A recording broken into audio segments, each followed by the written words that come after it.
Bismillahirrahmanirrahim. Assalamualaikum warahmatullahi wabarakatuh. Nah, oke guys, di video kali ini saya kedatangan baterai yang cukup langka. Oh ya, buat kalian yang mau cari baterai ini, mohon maaf banget, ini pesanan orang, dan juga saya tanyakan yang beli pesanan ini itu sudah habis untuk baterainya. Tapi nanti bila saya menemukan link yang bagus, akan saya taruh di pin komentar atau di deskripsi ya, bila ada baterai sejenis yang seperti ini. Nah, ini adalah baterai LiFePO4. Dia bentuknya seperti polimer ya. Ini ada keterangannya di 3,2 volt 160 Wh, dan di bawahnya sini ada keterangannya ini ya, 0,50 Ah ya. Ini kapasitasnya 50 Ah, dan di sini yang beli pun sudah ngetes, dia dapat di 49,230 mAh. Ini baterai, insya Allah baterai bagus, dan juga soft pack ya. Kalau orang-orang bilangnya LiFePO4 jenisnya soft pack. Jadi ini baterai mungkin langka dan juga agak rawan ya bila tertekan, atau mungkin dia gampang kembung. Itu bila dilihat dari jenisnya, bentuknya seperti ini ya, kayak meragukan gitu ya. Tapi setelah saya pegang, ini enggak terlalu lembek juga. Ini dia bodinya keras, kecuali kalau kalian memang paksa, itu bisa saja penyok, tapi tidak dianjurkan ya, karena bisa merusak sel juga. Nah, oke, di sini saya ingin merakitnya menjadi baterai pack ya, dan akan saya taruh di tempat box, jadi lebih rapi dan lebih aman lagi. Ya, sistemnya itu niru-niru kayak baterai pack yang pabrikan itu ya, kayak 48 volt 100 ampere gitu. Hehehe. Nah, jadi kalian itu butuh baterai 4 biji. Jadi kalau LiFePO4 dia itu main 4 seri ya, beda dengan lithium ion yang 3 seri. Nah, untuk baterai sendiri ini bila ada kendala ya, misalnya nggak bisa disolder, salah satunya seperti ini yang saya temukan di kutub negatif, dia susah disolder, tapi kalau dipaksa dia akan bisa menempel ya. Nah, beda dengan kutub yang positif, ini saya sudah pakai fluk, sudah saya kerik, itu sama aja tetap nggak bisa disolder, dan alternatifnya saya baut ya. Jadi ini saya bolongi kemudian saya baut. Itu kutub positif aja yang saya baut ya. Ini kalau positif yang ini dia ada platnya, jadi bisa saya solder. Tapi kalau ini dilepas platnya bagian sini ya, nah ini nggak bisa disolder yang plat dalam ini. Sebentar saya carikan contohnya. Contohnya seperti ini. Mohon maaf bila fisiknya ini sudah jelek seperti ini ya. Nah, ini kutub negatif, dia bisa disolder. Kalau positif, ini ada bekasan kerikan saya, sudah beberapa kali saya kerik, saya kasih fluk, dia nggak mempan ya. Kemudian alternatifnya saya kasih baut seperti ini, jadi bautnya nanti dikasih fluk, baru disolder ya, seperti ini. Usahakan yang kencang ya untuk bautnya, biar dia nggak ada renggang, biar nggak panas. Nah, oke, mungkin seperti itu bila kalian menemukan kendala baterai yang tidak bisa disolder ya. Nah, ini semua yang kutub negatif dia bisa, yang positif pakai baut alternatifnya. Nah, kemudian untuk boxnya ini saya pakai box X9 ya. Ini box yang besar, karena ada juga box X9 yang ukurannya dia lebih kecil. Jadi kalian jangan salah beli ya. Kalau cari X9, kalau nggak salah yang jual dari Sidoarjo. Kalau dari daerah Jakarta mungkin yang datang lebih kecil. Nah, untuk box yang pas dia yang X9 yang besar ya, seperti ini. Nanti ditaruh di dalam. Nah, kemudian untuk alat selanjutnya kalian butuh BMS ya. Ini dari yang pesen ini sudah dikirimi BMS. Di sini bekas rakitannya. Ini BMS 100 ampere ya. Jadi ini sepertinya pengisiannya dengan outputnya dia dipisah ya. Jadi ini jalur outputnya yang sini, kemudian ini jalur untuk chargernya. Kalau saya tidak salah seperti ini untuk bentuknya belakangnya, dan MOSFET-nya ada di dalam sini yang tertutup oleh heatsink ya. Kemudian untuk alat tambahan ini kalian bisa pakai atau enggak, ini voltmeter yang mini tanpa bodi ya, kecil sekali, hanya untuk indikator tegangan saja, tidak untuk arus ya. Kemudian kalian butuh akrilik. Nanti kalau misal mau pesan nanti bisa cek deskripsi, itu ukurannya yang sesuai dengan Lev PO4 soft spec 50Ah ini, biar menjadi dudukannya. Jadi nanti di bawahnya dilapisi akrilik buat dudukannya biar lebih aman ya, terjadi benturan yang kehantam akriliknya. Insya Allah nggak penyok lah kalau benturan ringan ya. Oke, kemudian untuk alat tambahannya kalian butuh lakban. Ini lakban apa ya, fiber ya. Jadi ini lakbannya kuat dan daya rekatnya juga kuat sekali, beda dengan lakban yang biasa seperti ini. Nah, ini ada mungkin apa ini, seperti kain atau tali ya di dalam lakban ini yang memperkuat. Ini kalau kalian tarik ini susah sekali putus, kecuali kalau kalian gunting, dan ini daya rekatnya sangat kuat ya. Nah, ini mungkin sama kayak lakban yang hitam ya. Nah, seperti ini. Jadi kalian usahakan pakai lakban ini biar daya rekatnya kuat ya. Nah, oke. Untuk bahan-bahannya hanya itu saja. Jadi pertama kalian rakit dulu atau kalian tata dulu untuk baterainya. Sebentar, ini saya cari posisi yang enak ya biar terlihat jelas. Nah, ini kalian tempati dulu akriliknya di bawah, kemudian kalian tata silang-silang ya untuk kutubnya. Usahakan kalian tandai dulu negatif positifnya. Ini yang positif yang sebelah kanan ya. Nah, kemudian kalian silang untuk natanya. Kemudian sebelah sini jadi kutub negatif ya. Ini kalian paskan tengah. Nah, kalau sudah kalian tata lagi yang sebelah sini positif ya. Jadi silang-silang terus. Oke, biar enggak short ya. Hati-hati soketnya ini jangan sampai tertumpuk dulu ya. Oke, kemudian kalian silang lagi posisinya seperti ini. Nah, jadi positif negatif gitu terus ya. Nah, kalau sudah seperti ini untuk soketnya tinggal kalian hubungkan juga secara silang. Sebentar saya tata dulu. Oh ya, sebelumnya kalian lakban dulu juga bisa biar enak ya, nanti kalau dirakit dia sudah nempel jadi satu. Oke, saya lakban dulu biar mempermudah saya merakitnya ya. Nah, kurang lebih seperti ini guys ya. Mohon maaf ini saya tinggikan biar semua frame baterai terlihat ya, dan mohon maaf bila backgroundnya bocor. Nah, untuk baterainya sendiri ini sudah jadi seperti ini. Ini lakbannya nggak saya fullkan biar ada rongga-rongganya. Kemudian belakangnya ini akriliknya, ini jadi tempat dudukannya di bawah ya. Nah, kurang lebih seperti ini. Nah, seperti ini. Untuk depannya tinggal dirakit untuk soketnya ini ya. Nah, ini tinggal kalian rakit untuk soketnya. Tadi yang soket buntung ini start awalnya dia positif ya. Nah, kemudian berarti bagian sini harusnya negatif. Jadi nanti rangkaiannya gini. Ini positif. Nah, ini nanti di seri. Kemudian ini di seri. Kemudian di seri ke atas gini. Nah, nanti rangkaiannya biar saya tunjukkan seperti gambarnya.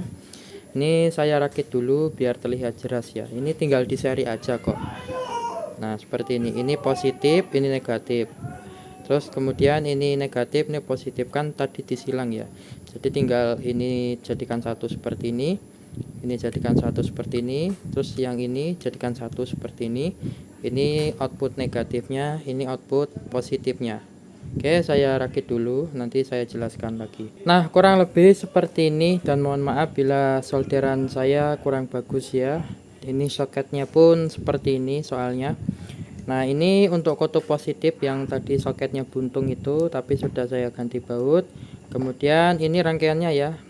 Ya, ini di seri. Yang tadi rangkai posisinya baterai sudah di zigzag itu ya. Jadi tinggal di seri di bagian kiri, kanan, kiri, kemudian yang kanan lagi dia output kutub negatif ya. Nah, ini kalau sudah diukur seperti ini nanti dia keluarnya di 12 sampai 13 volt ya untuk Lev PO4 ini.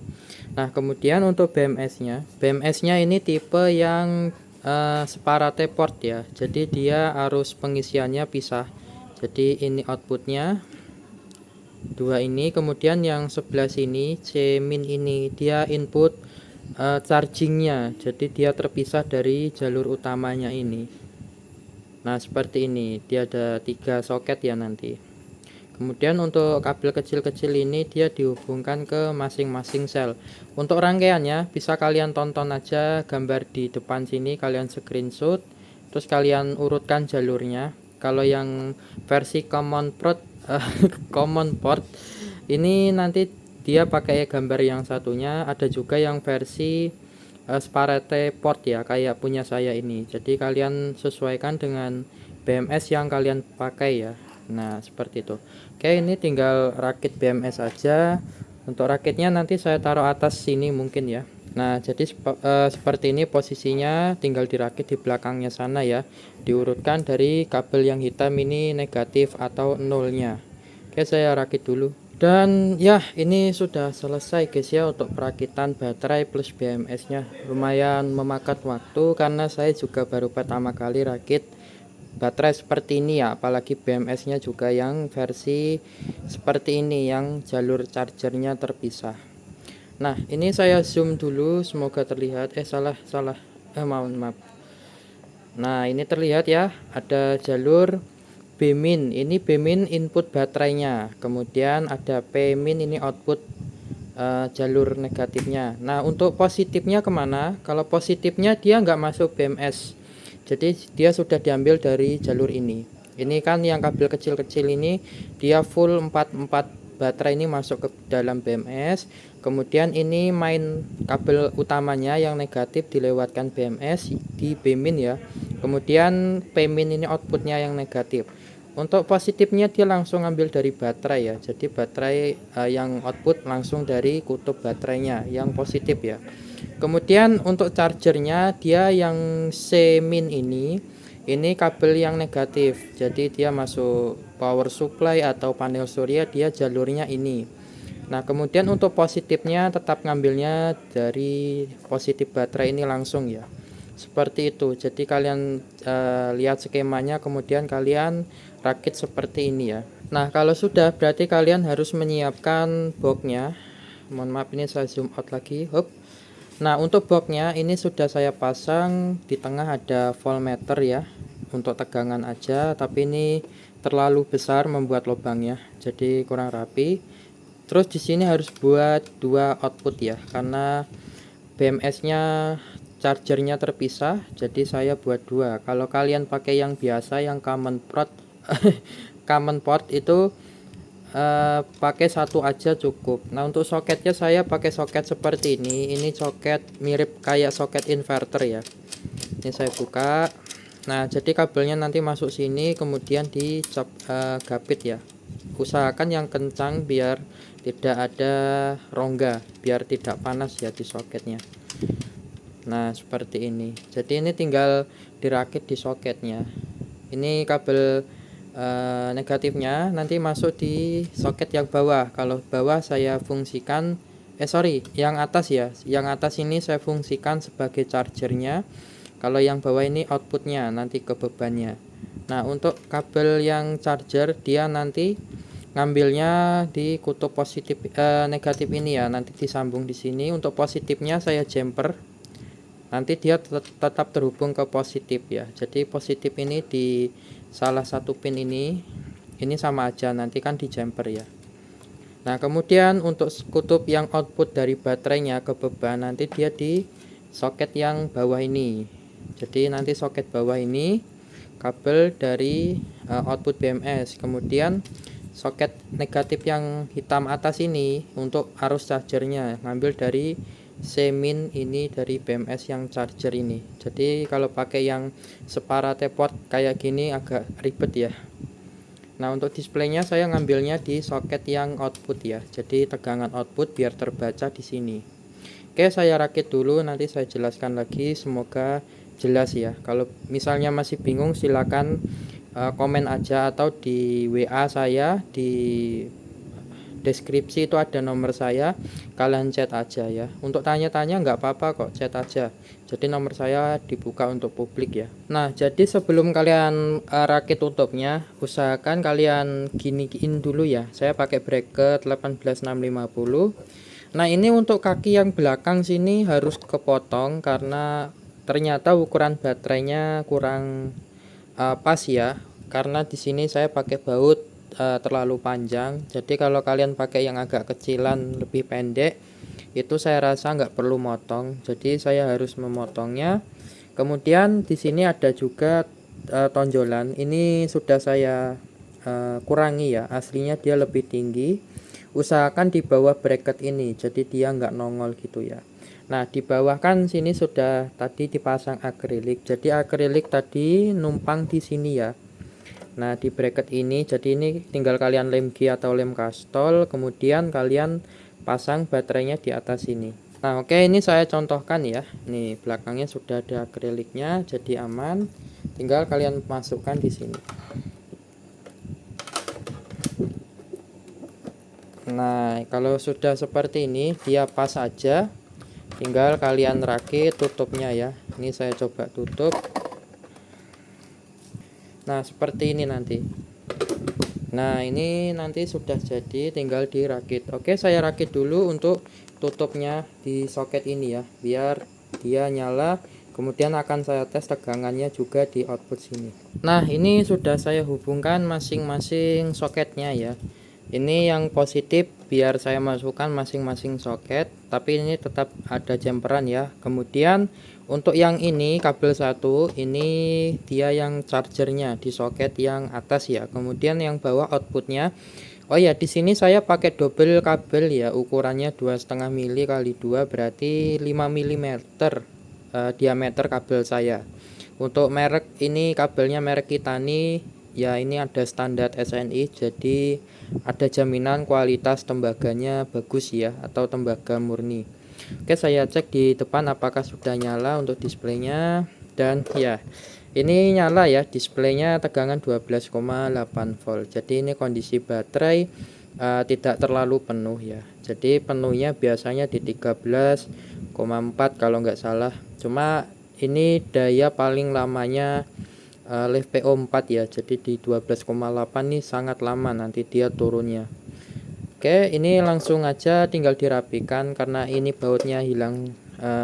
Untuk drat baut ya, ini saya potong, jadi mungkin saya pakai lakban yang super kuat ya untuk membuat tutup ini nggak lepas gitu ya, tapi yang sebelah sini tetap saya baut.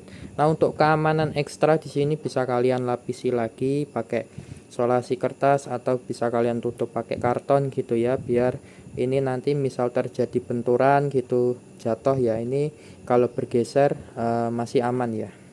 Oke, saya coba tutup, rapikan, saya coba rapikan. Nah, ini sudah saya tutup ya. Nah, jadi seperti ini kondisinya. Sebenarnya mau saya taruh samping bawah sini, cuma kondisi baterai dia full ya dalamnya, jadi nggak bisa saya taruh di samping, akhirnya saya taruh di atas seperti ini. Jadi ya biar enak langsung bisa baca tegangan baterai. Kemudian di sini untuk soket tinggal ditandai aja. Untuk yang atas solar panel atau charger, yang bawah ini outputnya. Nanti akan saya coba juga untuk inverter saya ya. Nah, oke, ini sudah saya solasi fiber, kemudian sudah saya lem dengan kuat, jadi ini sudah fix baterainya, jadi ada di dalam ya. Kemudian ini mau saya tes bagian outputnya. Ini sudah saya siapkan inverter yang kemarin saya review ya. Kemudian saya ada wattmeter, insya Allah nanti dengan baterai ini saya ingin uji coba juga inverter ini peaknya sampai 900 apakah mampu, biar dibaca dengan wattmeter AC ini ya. Oke, saya coba colokkan. Nah, oke, soket inverternya sudah saya pasang dengan wattmeternya juga. Saya nyalakan untuk inverternya, ini indikatornya ya. 1 2 3. Oke, tegangan di 12,7 volt, inverter nyala, dan aduh, ini enggak terlihat ya. Nah, saya kasih senter HP aja biar terlihat ya, karena cahayanya dia di atas belakang, jadi nggak bisa membaca, nggak bisa memantulkan cahaya dari wattmeter ini. Oke, saya coba cek untuk tegangan dia di 222,5 volt ya, dan di sini ada frekuensinya di 57 Hz. Jadi ini standar tegangan dan frekuensinya. Oke, saya coba ke wattmeter. Ini bisa membaca ampere juga, tapi saya coba di watt ya. Sebentar. Nah, ini wattnya. Oke, saya beri beban. Untuk beban mohon maaf saya nggak terlalu bisa angkat yang lain, jadi saya hanya angkat deko aja. Ini 100 watt ya. Saya akan coba realnya berapa watt. Oke, sudah saya colokkan soldernya, perlahan naik di 59,1,4 naik turun ya. Oke, saya cek untuk ampernya. Tegangan 220 volt standar, frekuensi normal ya. Nah, seperti ini terlihat. Untuk ampere dia 0,262 ampere AC ya. Untuk tegangan baterai di 12,5 volt. Ini yang diukur di outputnya ya, bukan dari BMS-nya. Mungkin kalau dari BMS-nya dia nggak drop terlalu jauh ya. Mungkin videonya hanya sampai sini aja. Terima kasih sudah menonton. Ini tegangan baterai normal, untuk inverter juga normal. Oke, saya cas dulu. Insya Allah besok nanti akan saya tes dengan inverter ini untuk angkat berat ya. Terima kasih, semoga bermanfaat. Saya Swallow Elektro, terima kasih.